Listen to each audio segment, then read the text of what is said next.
ఉంది. ఒకసారి round up చూద్దాం ఇప్పటివరకు వచ్చిన దానిలో. ముందుగా నేను ఆదిలాబాద్ జిల్లా వెళ్తాను.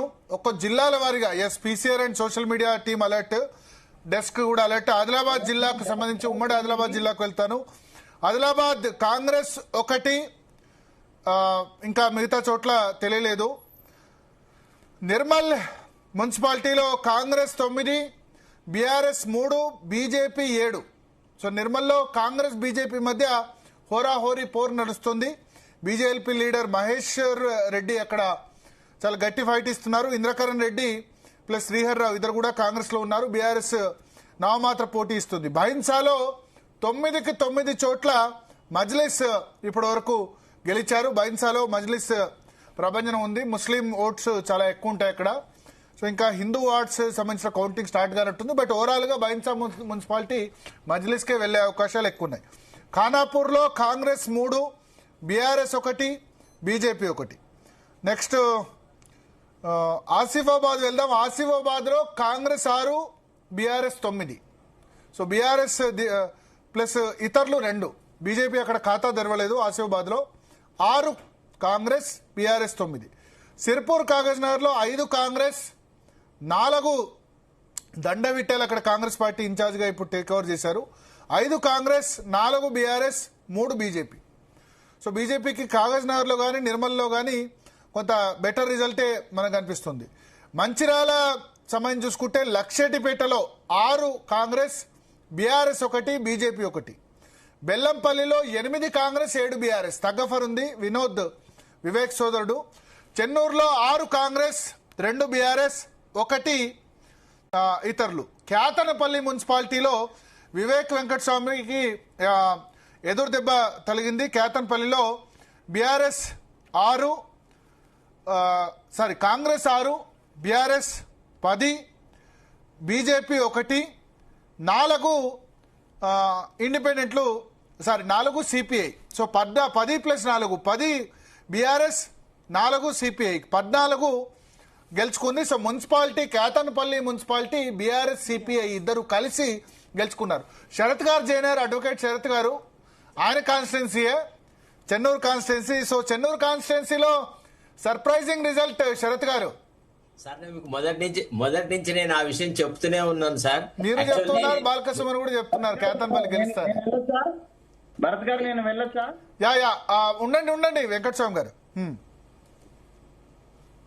సార్ యా చెప్పండి శరత్ గారు. ఎస్, నేను మొదటి నుంచి మీకు చెప్తూనే ఉన్నాను. ఎందుకంటే Vivek Venkata Swamy rootless tree over there. అక్కడ ఆయనకి వ్యక్తిగతంగా ఏం లేదు సార్. గత ఎన్నికల్లో మేమంతా లోకల్ వాళ్ళం నిలబడి ఆయన లాస్ట్ మినిట్ లో వచ్చినా గానీ ఆయనకు మద్దతుగా నిలబడం. ఈసారి చాలా వరకు కాంగ్రెస్ ఒరిజినల్ క్యాడర్ ని ఆయన ఇగ్నోర్ చేసినాడు. చేసేసి ఏం చేసినాడు, తన సొంత క్యాడర్ ని ఏదో డెవలప్ చేసుకుందాం అనేటువంటి ఒక ప్లాన్ వేసి బీఆర్ఎస్ లో ఉన్న వాళ్ళందరినీ ఎవరైతే గత ప్రభుత్వంలో కూడా దౌర్జన్యం చేసినాడో వాళ్ళందరినీ కాంగ్రెస్ పార్టీలో చేర్చుకొని ఇక వీళ్లతోనే నేను ఎన్నికలు గెలుస్తా అనేటువంటి ఒక రాజకీయం చేసినాడు. తర్వాత విచ్చలవిడి డబ్బులు సార్. నేను మొన్న పోలింగ్ రోజున 10 నిమిషాలలో పోలింగ్ క్లోజ్ అవుతుంది అన్నప్పుడు చెన్నూరులో పోయి నేను నా ఓటు వేసిన. I'm voter in Chennur municipality. అయితే విషయం ఏంటంటే యాక్చువల్లీ ఇది నిన్న రేవంత్ రెడ్డి గారు ఢిల్లీలో పిచ్చాపాటిగా మాట్లాడి విలేకరులతో మాట్లాడిన దానికి ఈ రోజు వస్తున్న ఫలితాలు కనుక మీరు గమనిస్తే ఇదంతా ఒక మైండ్ గేమ్ సార్. అంటే ప్రతిపక్షాలను లేవకుండా చేయాలా, మొత్తం నేనే బ్రహ్మాండంగా చేస్తున్నానని చెప్పుకుంటే తప్ప పార్టీ హైకమాండ్ మీద స్వే ఉండదు అనేటువంటి ఒక యాంగిల్లో అన్ని రకరకాల విషయాలు మాట్లాడండి. ఇప్పుడు మీరు గనక నిన్నటి ముఖ్యమంత్రి పిచ్చాపాటి సమావేశాన్ని ఈ రోజు వస్తున్న రిజల్ట్స్ ని కనుక చూస్తుంటే వాస్తవాన్ని నుంచి వాళ్ళు ఎంత దూరంగా ప్రయాణించినారో మీరు చూడండి. నేను మీకు ముందే చెప్పినాను, మున్సిపల్ ఎన్నికల కంటే ముందే నిన్ననే నేను పార్టీ అసలు యాక్చువల్లీ నిన్న ఎవరు చాలా మంది పిలిచినారు నన్ను మాకు మా ఛానల్లో మాట్లాడమని. నేను మాట్లాడలేదు, ఎందుకంటే రేపు రిజల్ట్ వచ్చినాక మాట్లాడతాను. అప్పటి వరకు నేను మాట్లాడను. I have got my own opinion. మీకు ముందే చెప్పినాను ఏమని, Congress is facing an adverse situation. It is not that cake walk for them. సరే, రూలింగ్ పార్టీ ఎంత ఎక్కువగా సార్ మీరు నమ్ముతారో నమ్మారో పోలీస్ యంత్రాంగం పూర్తిగా కాంగ్రెస్ కార్యకర్త లాగా పనిచేస్తున్నారు సార్. ఇవాళ BJP performance also would have been better. కానీ బీజేపీ పర్ఫార్మెన్స్ కూడా బాగుంది ఓవరాల్ గా. ఓవరాల్ గా ఉంది అంటే చెప్తున్నాను. ఓవరాల్ గా ఇప్పుడు నల్గొండలో, దేవరకొండలో, యాదగిరిగుట్టలో, నల్గొండలో కూడా వాళ్ళు ఖాతా తెరిచిన పరిస్థితి. నేను చెప్తున్నాను కదా సార్, యాక్చువల్లీ అయితే నారాయణపేట మున్సిపాలిటీ బీజేపీకి వస్తుంది. ఎస్, ఇంకా మీరు చూడండి యాజ్ రిజల్ట్స్ కమ్అట్ మీరు తర్వాత గ్రహిస్తారు. ప్రజలలో కూడా రవ్వంతా కూడా సంతృప్తి లేదు కాంగ్రెస్ పార్టీ పరిపాలన మీద. ఇది కేవలం రేవంత్ రెడ్డి పార్టీ హైకమాండ్ కు చెప్పుకునే గొప్ప విషయమే తప్ప మీరు ఆన్ గ్రౌండ్, ఎందుకంటే ప్రజలు నిత్య నూతనంగా అడుగుతున్న ప్రశ్న మా రైతు బంధు ఏది. అందుకే సార్ ఎలక్షన్స్ కంటే, ఓటింగ్ కంటే ఒక రోజు ముందు నుంచి ఒక పుకార్లు తీస్తున్నారు సోషల్ మీడియాలో, ఇక రేపే వేస్తున్నారు డబ్బులు, ఎల్లుండే వేస్తున్నారు అని చెప్పేసి. ఈవెన్ పోలింగ్ రోజున కూడా మొన్న 11వ తారీఖు నాడు కూడా మీకు సోషల్ మీడియా అంతా ప్రచారం చేస్తున్నారు. అయిపోయింది కథం, 9,000 కోట్ల రూపాయలు జమ అయినాయి, రెడీ ఉన్నాయి, ఇప్పుడు ఏ రాత్రి వరకైనా వేయొచ్చు అని కాంగ్రెస్ చెంచా సోషల్ మీడియాస్లలో ప్రచారం చేస్తున్నారు. అయినా సరే ప్రజలు ఎంత స్కెప్టికల్ గా ఉండాలో అంత స్కెప్టికల్ గా ఉన్నారు. రేవంత్ రెడ్డికి ప్రజల పట్ల ఉన్న నిబద్ధత మీద ప్రజలకు ఇంకా డౌట్ ఉంది. ఇంకా కొద్దిగా లైటింగ్ ఇంప్రూవ్ చేసుకోండి. లైటింగ్ కొంత డిఫెక్ట్ ఉంది, మీరు సరిగ్గా ఫేస్ కనబడట్లేదు.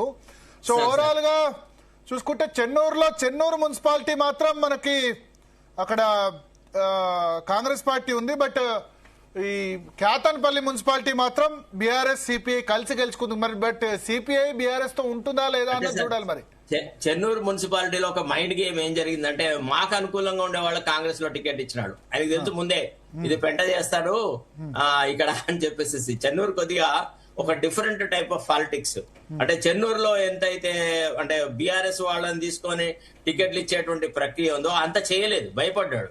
చెన్నూరులో చేస్తే కొద్దిగా అది మొదటి నుంచి రాజకీయంగా బాగా చురుకైన ప్రదేశము, ఆయనను ఎట్లా చేయడాలో అట్లా చేస్తారన్న ఉద్దేశంతో ఏం చేసినాడంటే మాకు సంబంధించిన వాళ్ళకే టికెట్లు ఇచ్చారు. సో దట్ మేము డైరెక్ట్ గా పోయి నెగటివ్ గా మంత్రికి వ్యతిరేకంగా ప్రచారం చేయకుండా. కాబట్టి ఈసారి ఎన్నికల ప్రచారం నుంచి కొంత దూరంగా ఉండాల్సి వచ్చింది. ఎందుకంటే ఎవరు గెలిచినా మన వాళ్ళే, అంత మన వాళ్ళే అన్నట్టుగా చూసినాం. ఇదే పరిస్థితి రేపు ఎమ్మెల్యే ఎలక్షన్స్ కు ఉండదు.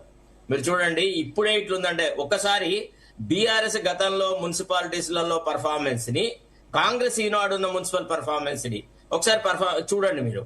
తర్వాత నిన్న రేవంత్ రెడ్డి గారు మాట్లాడినట్టుగా అసలు బీఆర్ఎస్ కోలుకోనే లేదు అన్నాడు. తర్వాత బీజేపీ అనేది మాకు సమ ఉద్యోగాలు, అసలు బీజేపీ అనే దానికి తెలంగాణలో అప్పుడు పుట్టగతులు ఉండవని అన్నాడు. ఇవాళ మనం చూస్తున్న రిజల్ట్స్ ఏం చెప్తున్నాయి మనకు? It is evident to our face, it is steering at our face. అంటే ప్రభుత్వ పాలన పట్ల ప్రజల ఆమోదము అంతగా లేదు. ఇప్పటికీ BRS is a factor. BRS cannot be ignored, BRS cannot be wiped out. It is impossible for Revanth Reddy. తలకాయ కింది కాళ్ళ మీదకి చేసినా గానీ ప్రతిపక్ష ఓట్లు అట్లనే ఉంటాయి. అయితే బీఆర్ఎస్ దీన్ని నిలబెట్టుకుంటుందా? గదే సేమ్ ఇంకా కనుక ఒకవేళ వాళ్ళ పార్టీలో సంస్థాగతంగా మార్పులు చేసి డామినేషన్ వ్యవహారాలు కనుక చేయకుంటే BRS performance would have been much much better.